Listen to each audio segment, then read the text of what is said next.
This channel does not promote any violent, harmful, or illegal activities. All content provided by this channel is meant for an educational purpose only.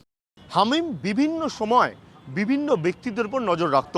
মুখ্যমন্ত্রী শুভেন্দু অধিকারী তার উপর যেমন নজর রাখত, ঠিক একইভাবে হাওড়ার প্রতিমন্ত্রী উমেশ রায় তারও গতিবিধির উপর নজর রাখত। হঠাৎ করে একদিন ওর অডিও এসছে, সেই অডিওতে বলছে যে আমি ওর পিএকে মেরেছি, এবার সিএমকে মারবো, তোকে মারবো। এটা হচ্ছে আবিদ জট, যে ফোন করতো। এদের একটা গ্যাং আছে, এ চন্দ্রনাথ রথকে মেরেছে সে দাবি করছিল, সেটা একেবারে মিথ্যা। চন্দ্রনাথ রথের মামলায় অন্য কেউ গ্রেপ্তার হয়েছে। এর একটা অডিও আছে। ਜਿਸ ਤਰ੍ਹਾਂ ਤੁਹਾਡੇ ਬੰਗਾਲ ਦੇ ਸੀਐਮ ਦੇ ਉਹਨੂੰ ਮੈਂ 7 ਫੈਰ ਮਾਰੇ ਸੀ, ਲੇਕਿਨ ਤੈਨੂੰ ਮੈਂ 24 ਤੱਕ ਰਹਿਣੀ, ਮੇਰੀ ਗੱਲ ਜ਼ੇਨ ਚ ਰੱਖੀ। এ বলছে, এই দেখুন, এ বলছে যে আমি পাঞ্জাবে একটা পুলিশকে মার্ডার করেছিল,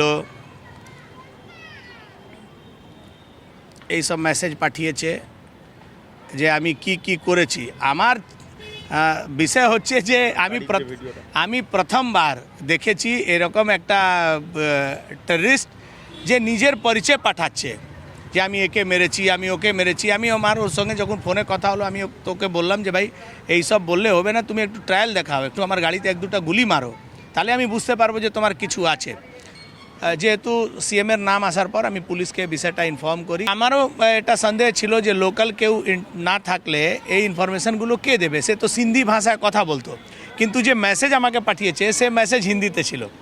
তার মানে হলো যে এখান থেকে কেউ আছে, সে পুলিশ তার উপরে নজর রেখেছিল, আর এসটিএফ একে ধরেছে, এটা হ্যান্ডলার একে ধরেছে। সে আমার বাড়ি থেকে 500 মিটার দূরে থাকতো।